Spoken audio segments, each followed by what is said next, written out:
చాలా జిల్లా courts sub కోర్ట్స్కు magisterial courts ప్రధానంగా ఈ సబ్ కోర్ట్స్ మెజిస్ట్రియల్ కోర్ట్స్ సంబంధించిన సవరణ వచ్చే వరకు చాలా వరకు కూడా ఈరోజు ఉదాహరణ చూస్తే అధ్యక్ష మరి మొత్తం 4,93,376 జూనియర్ సివిల్ జడ్జిలో 1,86,000 ఇలాంటి పెక్యునరీ జ్యూరిడిక్షన్ తక్కువ చేస్తే ఇమీడియట్గా కూడా ఈ పెండింగ్ కేసెస్ కూడా సాల్వ్ చేయొచ్చని వారి అభిప్రాయపడ్డారు. వారి అభిప్రాయం మేరకు ఈరోజు కూడా మేము సవరణలు తీసుకొచ్చి మరి సత్వర న్యాయం చేయడానికి ఒక ప్రయత్న భాగంలోనే ముందుకెళ్తా ఉన్నాం. గౌరవనీయులు సాంబశివరావు గారు అనేక విషయాలు చెప్పారు. మేము వారిని కోరుతా ఉన్నాం, వారి అడుగుల్లో మేము నడవటానికి రాలేదు.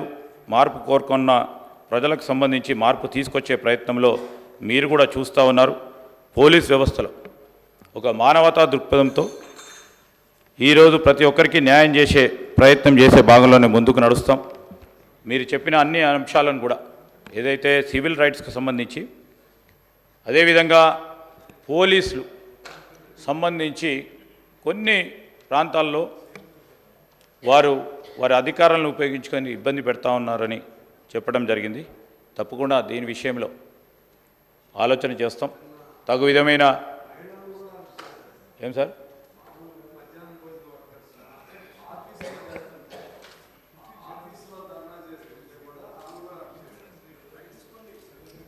డెఫినెట్లీ ఎగ్జామిన్ చేస్తాం సార్, డెఫినెట్లీ అది ఎగ్జామిన్ చేస్తాం.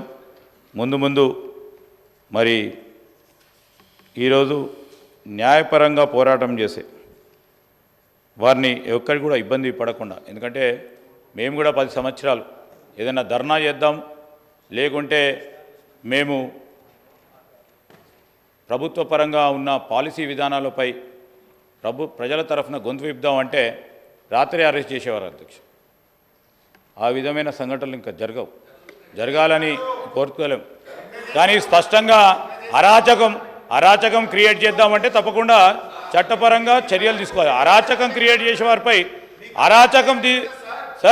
అరాచకంగా ప్రవర్తించే వారిపైన ఏం చేయమంటారు సార్? ఈరోజు భావస్వేచ్ఛ గురించి మాట్లాడారు.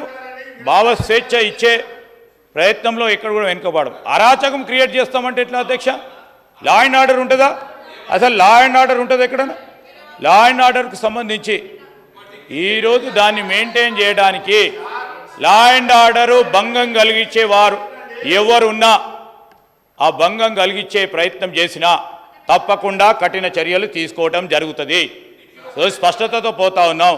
భావస్వేచ్ఛను మేము కాపాడుతాం, గౌరవిస్తాం. అదేవిధంగా నేను మీ అందరినీ కూడా కోరుతా ఉన్నాను అధ్యక్ష.